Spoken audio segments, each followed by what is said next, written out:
Assalomu alaykum. Demak, darslarimizni davom ettiramiz. Bugun qisqacha darsimizda Moho programmasida ko'p ishlatiladigan klavishlarni, funksiyalarni ko'rib chiqamiz. Demak, Mohoni zapis qilganimizdan keyin yangi proyekt ochish uchun Ctrl N tugmasi bosiladi yoki bo'lmasam faylga kirib Novi degan bosiladi. Mana faylga kirsak, Novi Ctrl N. Mana shu joylardan ham o'zimizga kerak klavish kombinatsiyalarini ko'rib olsak bo'ladi. Ctrl N.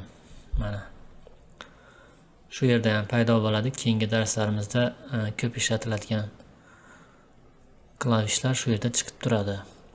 Demak, Mohoni ochganimizdan keyin yangi proyekt bizada gorizontalga bo'lib ochiladi. 1920 ga 1080 formatida. Buni endi biza short formatiga aylantirib olishimiz uchun proyektni o'zgartirishimizga to'g'ri keladi. Buning uchun Ctrl Shift P tugmasi bosiladi.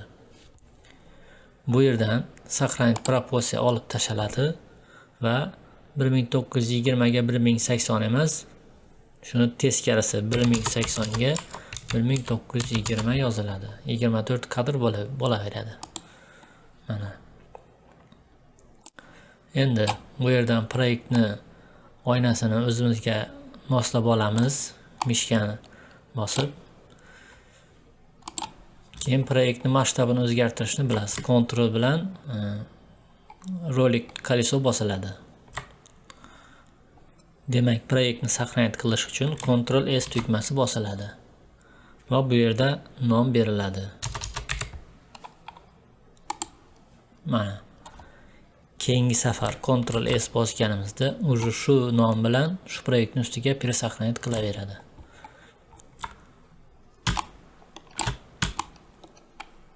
Oynani u yoqdan bu yoqqa surish uchun probel tugmasini bosib, mishkani chap tugmasi bosiladi.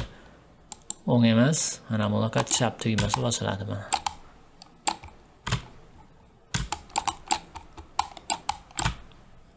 Keyin agar chizadigan bo'lsak, bu instrument bilan chizadigan bo'lsak, A tugmasi bosiladi.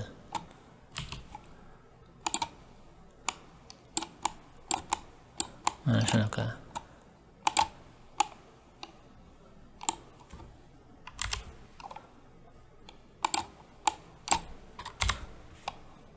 Agar bu instrumentda chizadigan bo'lsak,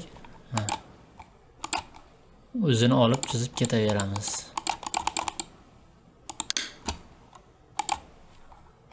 Mana. Endi buni mana bu nuqtalarni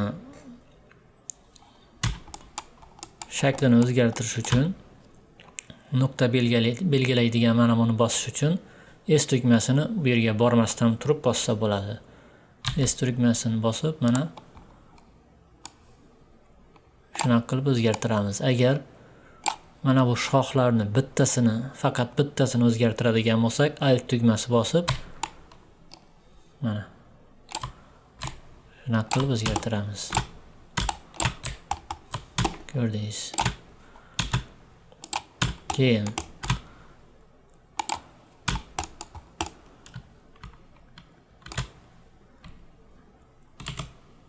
S tugmasi bilan boya aytganimdek chizamiz. A tugmasi bilan.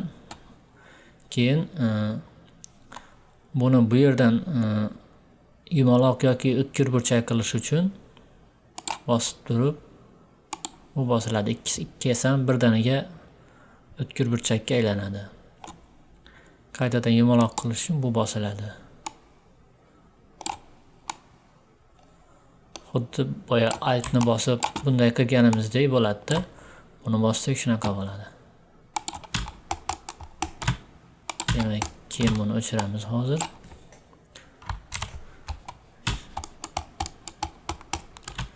Keyin yana ko'p uchraydigan savollardan bittasi, agar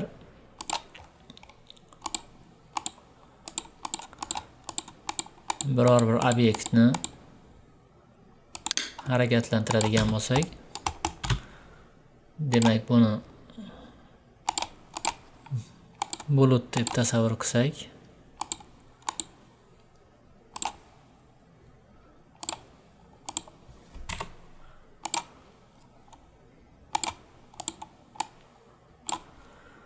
birinchi kadrga o'tamizda bunga ключевой точка beramiz. Ключевой точkalarni buni ustiga bosib ham bersa bo'ladi, bunday qilib. Mana bunday qilib bersam bo'ladi. Keyin отмена qilish uchun Ctrl Z bosiladi. Keyin Ctrl F tugmasini bossa, mana shu slowga tegishli barcha nuqtalarga ключевой точка qo'yib chiqadi. Demak, Ctrl F ni bosamiz, mana bu ham shu holat. Buni bu yerga kirib ham mana Ctrl F. Создать ключ для позиций для всех точек. Hamma nuqtalar uchun boshlang'ich pozitsiyani belgilab beradi. Keyin bu nuqtalar bo'yicha yuradi. Keyin mana bu slowni o'zini harakatlantiradi. Oldingi darslarimizda aytganimizdek, slowni o'zini harakatlantirish uchun bitta bossak, mana bu harakatlanish nuqtasi paydo bo'ldi. Keyin 100-chi, masalan 90-kadrga kelganda shuni bosib turib bu yoqqa olsak, mana bu bir variant harakatlantirishni. Shunaqa qilib harakatlantirsak ham bo'ladi, yoki bo'lmasa buni o'chirib turib 90-kadrga kelib buni olib bu yerga olib kelsak ham bo'ladi. Buni farqi, bunda hamma nuqtalarga boshlang'ich va oxirgi nuqtalarga ключевой kadr qo'yib chiqadi. Bu qachon kerak bizga? Agar bizning bulutimiz yoki bizning obyektimiz A точкаdan B точkaga kelgan vaqtida o'zini formasini o'zgartiradigan bo'lsa, mana shu variantdan foydalanganimiz ma'qul. Ya'ni masalan A точкada shunday turibdi, bu точкada endi shamolning ta'siri bilan bulut o'zini formasini o'zgartiradigan bo'lsa, mana shunaqa qilib nuqtalarni shunaqa qilib o'zgartirsak, qarang. Endi ko'ramiz buni. A точкаdan bu точkaga kelgan vaqti mana. Ko'rdingiz, buni farqi mana shunda. Nuqtalar har bir nuqtaga ключевой kadr qo'yadi. Mustaqil har birini o'ziga qo'yib chiqadi. Shuning uchun bizda nuqtalar ko'p bu yerda. Agar biz obyektni shu holicha u yoqdan bu yoqqa suradigan bo'lsak, bizga bu kerakmaydi. Bizga lushi yaxshisi mana bu bilan harakatlanganimiz ma'qul. Birinchi kadrga kelib, oldin 0-kadrda sentrovkasini qilib olamiz. Чтобы ortiqcha mana bunaqa kvadratlar bo'lmasligi uchun. Bo'ldi. Endi birinchi kadrga o'tamizda buni bosib начальный точкani berib yuboramiz. Bitta bossak bo'ldi. Boshlang'ich nuqtasini qo'ydi. Keyin 90-kadrga kelib bu yerga olsak, mana bitta nuqtani o'zi bilan kelib turaveradi. Endi yana shunaqa savollar bo'ldiki, boshlanishida sekin boshlanib, oxirida sekin to'xtayapti. O'rtada harakat tezlashyapti deyilgan savollar bo'ldi. Buning uchun nuqtalarning svoystvasi bor. Mana shu nuqtalarni ichiga kirsa, o'ng tugmasini bossak, mana sglajeniy deydi, ya'ni yumshoq variantida bu sekindan tezlashib, tezlikdan sekinlashadigan variant. Bu o'sha savolda aytilgandek variant. Keyin liniyniy degan bor. Bu har doim bir xil tezlikda bo'ladi. Boshlanganda ham shu bir xil tezlikda harakatlanadi, tugaganda ham. Bu nuqtani ham shunaqa qilamiz mana. Endi qarang. Hozir siz bilan bitta test qilib ko'ramiz. Buni ham o'chiramiz. kerakmaydi bizga. Yangi sloy ochamiz. Buni o'chiramiz.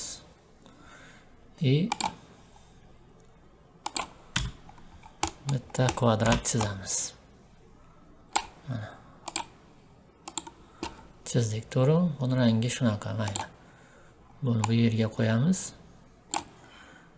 Kopiya qilamiz.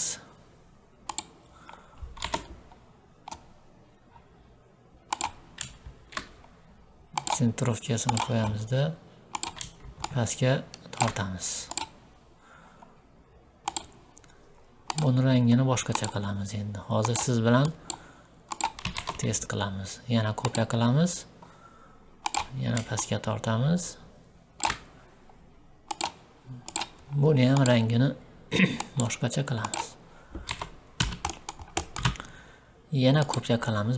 Demak, yana bitta variant qilaylik, mayli. Buni ham rangini boshqacha qilamiz. Mana 4 ta sloyimiz, to'g'rimi? Endi bularni hammasini hozir bu yerga lineyka qo'yib olamiz.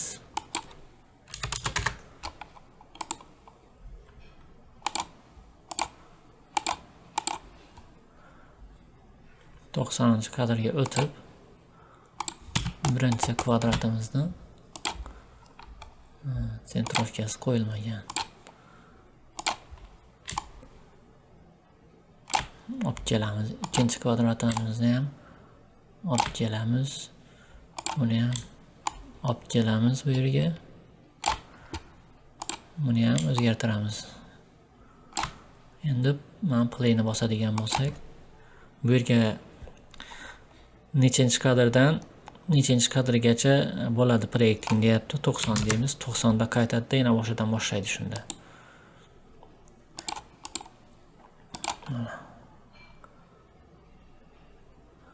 Hammasi bir xil tezlikda harakatlanyapti. Finishga bir xil vaqtda kelyapti, to'g'rimi? Endi keling o'zgartiramiz. Birinchi turaversin. Ikkinchiga ключевой точkalarni belgilab, unga lineyni beramiz. Keyingisiga ключевой точkalarni belgilab, mana замедление на входе, выходе, ya'ni boshlanishida sekinlashadi va kelgan joyda ham sekinlashadi. Shuni qo'ysa ham bo'ladi. Bu boshlanishida sekinlashadi faqat. Bu yetib kelganda sekinlashadi. Keyin bezier degani bor. Keyin bularni o'zingiz yana bir ko'rib chiqishingiz mumkin bo'ladi, qaysi nima ish qilishini. Mana bu резкий. Endi keling ko'ramiz hozir nima bo'ladi. Mana. Tak. Ko'rdingizmi? Mana. 90-kadrga kelganda keyin kelib tushdi u. Shunaqa birdaniga harakatlanadigan. Keyin bespорядочный, ya'ni xohlagan usulda o'zicha harakatlanadi. Mana. Boshlang'ich nuqtamiz bir xil, oxirgi nuqtamiz bir xil, lekin har obyektimiz har xil ravishda kelyapti. Ko'rdingizmi? Keyin sikl degani bor. Siklda hozir men tushuntiraman siklni keyin sizga. Отскок degani bor mana. Mana. Prujinga o'xshab keladi-da. Bularni ham animatsiyada qandaydir kerakli joyda foydalansa bo'ladi. Keyin prujina bor, mana prujinaning o'zi bor.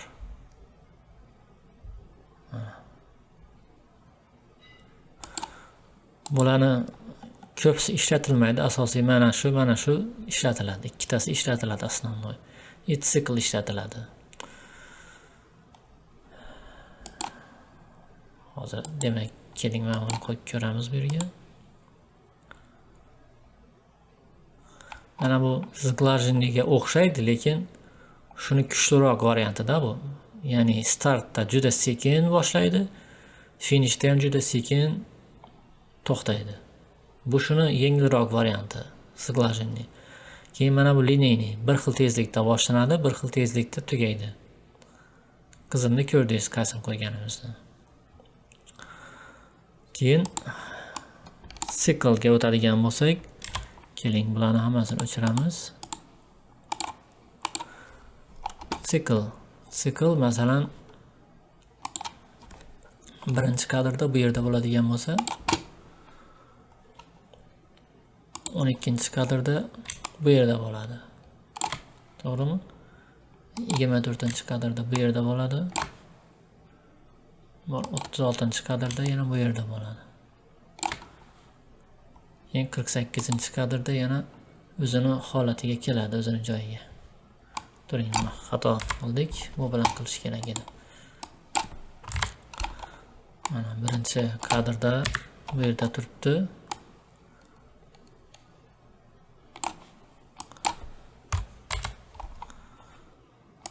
Hozir mana shu yerda tursa,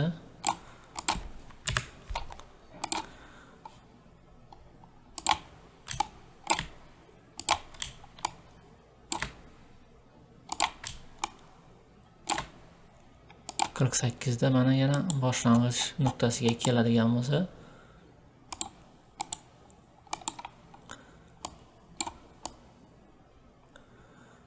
agar hozir biz play bossak, mana to'xtadi. Ya'ni bitta animatsiya qiladi. Boring buni 200-kadrgacha play qil desak, bitta harakatlanadi, to'xtaydi. Tamom, 200-kadrgacha endi bizani kutadi u keyingi buyrug'imizni. Agar biz shuni sikl qiladigan bo'lsak, 48-kadrga kirib siklni bossak, siklni, ya'ni повторda, bu повторni takrorlashni birinchi kadrimiz tayyor turibdi. Ikkinchi kadrdan deb aytiladi bu. Chunki hozir birinchi kadrni yozadigan bo'lsak, birinchi kadrda 2 marta bo'lib ketadi-da.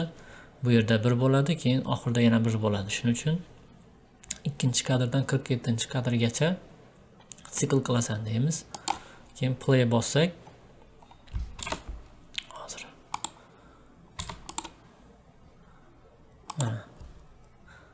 200-kadrgacha shu harakatni o'zini takrorlab turaveradi.